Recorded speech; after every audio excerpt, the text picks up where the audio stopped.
बहुत समय पहले एक बड़े राज्य में अर्जुन नाम का राजा रहता था, जो अपने प्रजा और जानवरों से बहुत प्यार करता था। राजा का नियम था कि वो रोज सुबह जंगल में जाता और जानवरों से बातें करता। सारे जानवर राजा को देखकर बहुत खुश होते और उसकी बातें ध्यान से सुनते। एक दिन राजा ने देखा कि जंगल के गहरे हिस्से में जानवर उदास बैठे हैं। राजा ने चिंतित होकर पूछा, मित्रों, तुम सब इतने दुखी क्यों हो? एक बुजुर्ग हाथी बोला, महाराज, पास के पहाड़ पर एक दुष्ट दानव रहता है। वो हर महीने हमारे बच्चों को पकड़ ले जाता है और हम कुछ नहीं कर पाते। ये सुनकर राजा का दिल पसीज गया और उसने तय किया कि वो जंगल को बचाएगा। रात होते ही राजा अपने घोड़े पर सवार होकर पहाड़ की ओर निकल पड़ा।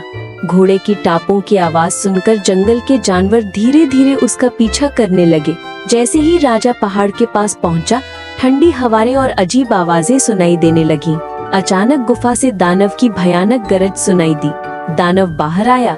उसकी आंखें अंगारे जैसी लाल थी। दानव गरज कर बोला, कौन है जो मेरी नींद खराब कर रहा है? राजा ने तलवार उठाई और कहा, मैं जंगल और अपने दोस्तों की रक्षा करने आया हूँ। भीषण युद्ध शुरू हुआ। तलवार और दानव के वार से पहाड़ हिल उठा। राजा ने कई बार गिरकर भी हिम्मत नहीं छोड़ी। उधर जानवर भी मदद करने लगे। हाथी ने जोर से चिंघाड़ा और दानव का ध्यान भटकाया। बंदरों ने पेड़ों से पत्थर उठाकर दानव पर फेंकना शुरू किया। छोटे पक्षियों ने दानव की आंखों पर चोंच से वार किया। सबकी मदद से राजा ने अपनी बुद्धिमानी से दानव को गुफा में कैद कर दिया। जंगल में फिर से शांति और खुशी लौट आई। जानवर खुशी से नाचने लगे और राजा को जंगल का रक्षक कहकर पुकारने लगे।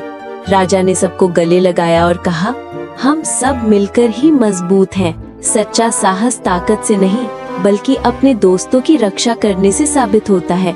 ऐसी ही और मनोरंजन से भरी कहानियाँ के लिए हमारे चैनल को सब्सक्राइब करें।